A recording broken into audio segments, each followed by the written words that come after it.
Okay, so next on the agenda, back to AEW, and this is the Jon Moxley lawsuit that was disseminated, I guess, a couple of days ago.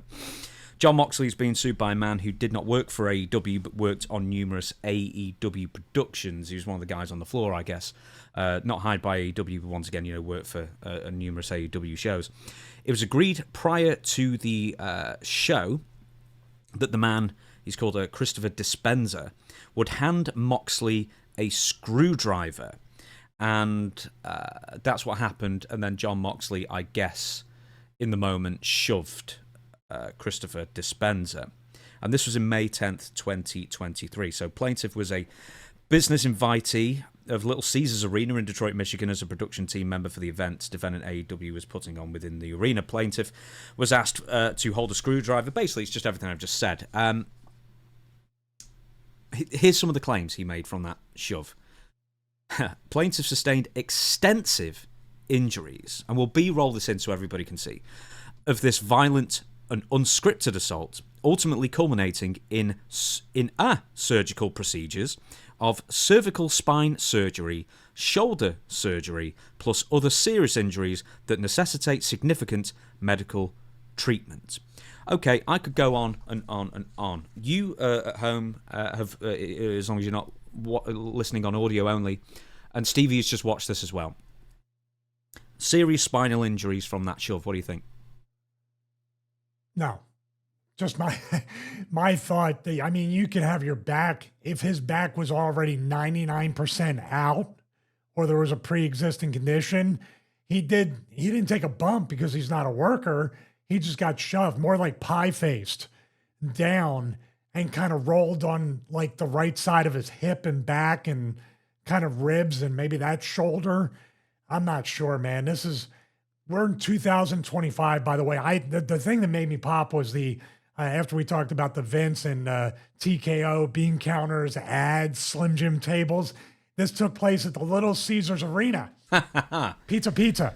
So, but he wants money for this. So I don't know, man. This is the thing about like in 2025, putting your hands on a fan on the other side of the barrier is something, but now you need to be careful. Even running, there was a thing I saw, Bronson Reed did something and there was a security guard. It was on social media or something shared on YouTube and he bumped into him and the guy laughed it off. He was a big dude, but that dude could have sued for whiplash.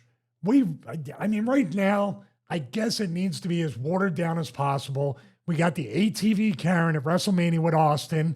Who knows what's going on with that?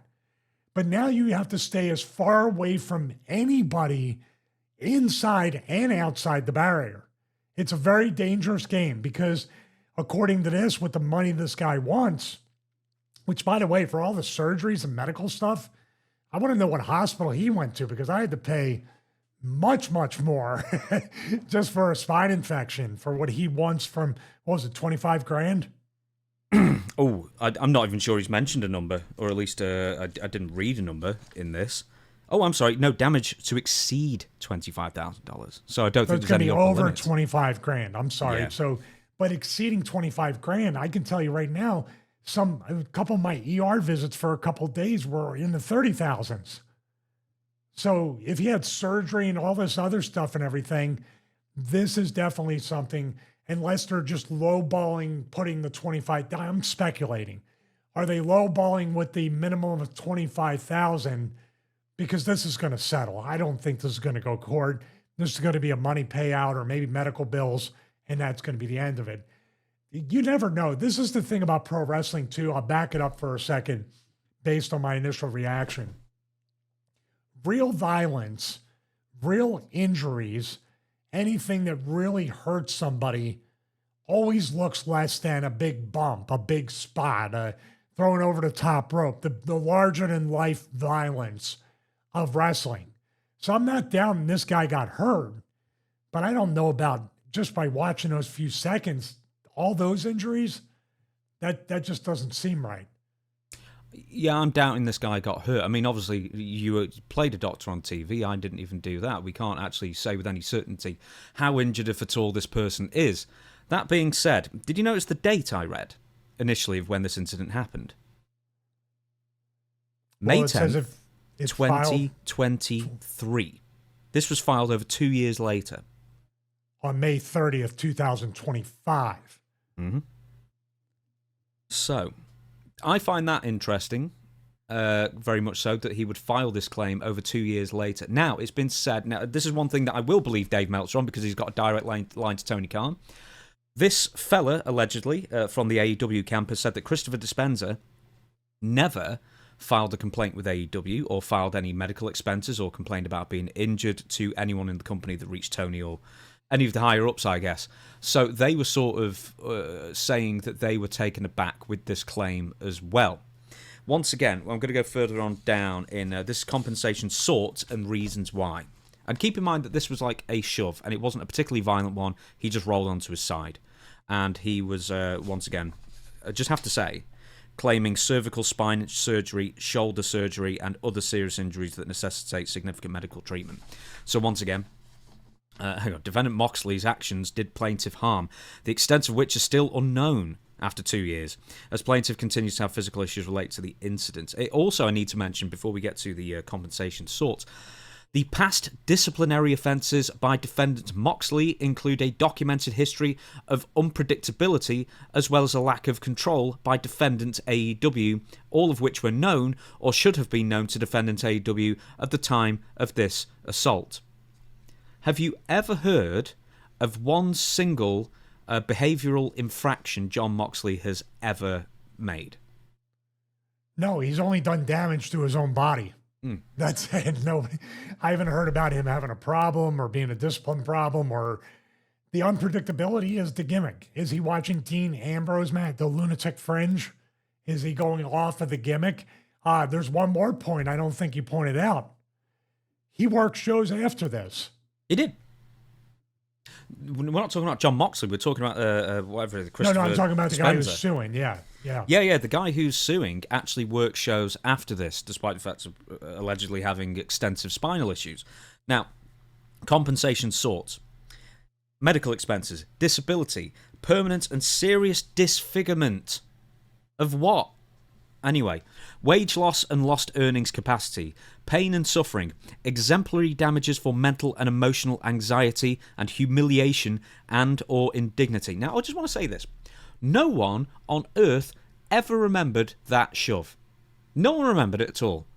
The only reason this is coming up again is because this Christopher Dispenza fella is suing, and therefore tons of people have gone back and watched it to figure out what it was. So therefore, humiliation. Well, if it's so humiliating, why are you suing in the first place to bring light to this shove in the first? Anyway, there's more. This is G on the list. Diminution in business, if I pronounced that right, reputation and opportunities. So apparently it's stifled other opportunities. Other economic and non-economic damages not yet known, so maybe metaphysical. And all other damages available under Michigan law, wherefore plaintiff demands judgment against defendants in an amount to be determined by the jury together with costs, interest and such other relief as this court, deems, I suppose. That's unbelievable.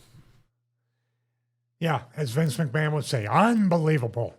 But I would say this, I've been searching for videos for the MetaQuest 3 and 3S to compare it, and I've seen worse falls in VR fails than this guy's fall. You know, I've seen rougher falls, hit heads on coffee tables and knocking TVs and just falling off the porch.